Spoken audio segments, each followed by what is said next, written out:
Hello, students. After learning about personal pronouns, possessive pronouns, interrogative pronouns, and reflexive pronouns, we now move on to demonstrative and relative pronouns, which is lesson number 6. We use the pronoun this when we want to point out at something that is close by. For example, in the singular form, we say, "This is a house." In the plural form, we say, "These are houses." When we want to point out at something that is far away, we say, "That is a house." In the singular form, "Those are houses." In the plural form. We need to remember these 4 pronouns: this, these, that, and those. They are called demonstrative pronouns when they stand for a noun. Demonstrative pronouns such as this and that sometimes refer to what is said in a full sentence. For example, "I had to do my grammar homework, but that slipped my mind." In the above sentence, the pronoun that refers to "I had to do my grammar homework." Let's take another example. "I went to see the movie, but that was not possible." Here, the pronoun that refers to see the movie. Finally, we have relative pronouns.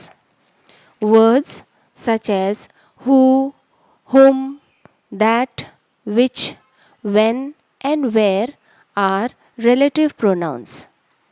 These pronouns are used often to introduce one group of words to another group of words in a sentence. For example, "The boy who stood first in the examination is my friend." Over here, the main sentence is, "The boy is my friend." The group of words "who stood first in the examination" gives us extra information about the noun boy by using the pronoun who. Because the pronoun who relates to the noun boy, it is called relative pronoun.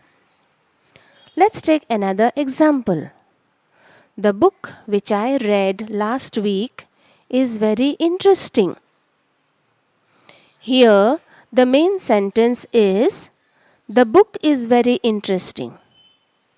The word book is the noun about which something is spoken by using the relative pronoun which. I shall give you another example. "These are the students whom the principal punished." In this sentence, the main sentence is, "These are the students." The relative pronoun whom relates to the noun students and give us additional information by saying that the principal punished them. Pronouns such as who, which, that, whom, whose, and what are relative pronouns. Compound words such as whoever, whomsoever, whatever, and whichever are also relative pronouns. With this, we have completed lesson number 6. I shall be sending you the exercises in your next class. Thank you and God bless you.